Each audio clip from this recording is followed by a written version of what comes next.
Kasi alam mo, one of the allegations were yung statements na binigay ni Vice President Sara na sinabi niya na i-imagine niya na dahil dun sa sitwasyon ng eskwelahan, i-imagine niya na parang gusto raw niya putulan ng ulo si Presidente. Meron desire. So there's imagination and desire.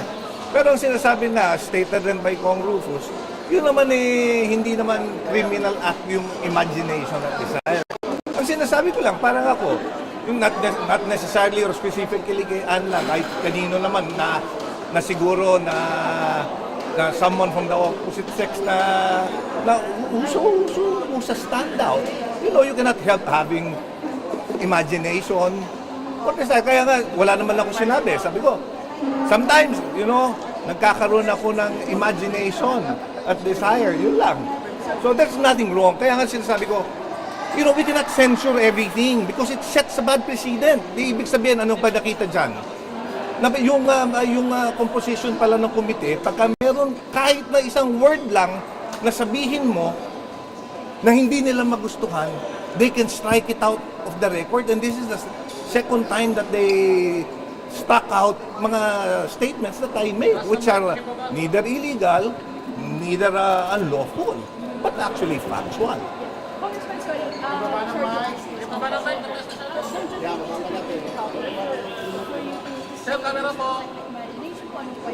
Kaya nga, sasabihin ko nga, what's the definition of imagination?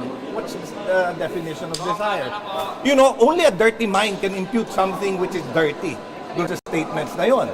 I can say, I desire to work for ABS-CBN because I'm a reporter. Is that criminal? Is that unlawful? Is that bad? Kung sasabihin ko, ay, desire ko maging agamulak, na-imagine ko sarili ko maging agamulak, is that unlawful? Is that immoral? Saying those?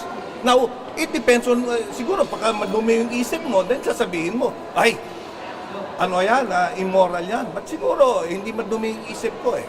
Ako, I just know how to appreciate beauty. And kaya sinabi ko, minsan, nai-imagine ko rin na ako si Aga Mulak eh.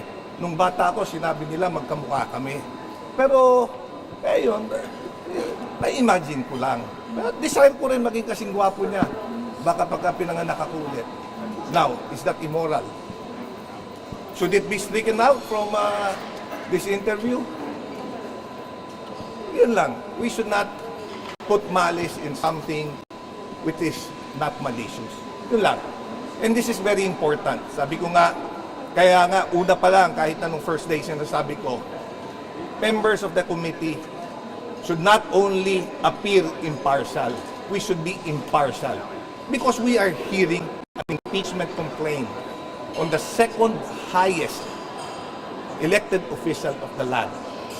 And if there is a semblance of partiality, a semblance of bias, then parang moro-moro na lang.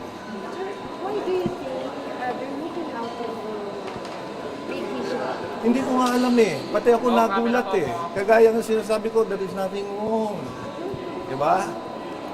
Siguro, they think that I'm trying to defend the VP, the Vice President. Kaya gusto nila i-censure lahat ng mga sinasabi ko. But you know, I'm not trying to defend. In fact, I'm standing up for what I believe. As a lawyer, I'm stating my observations. And there's nothing wrong in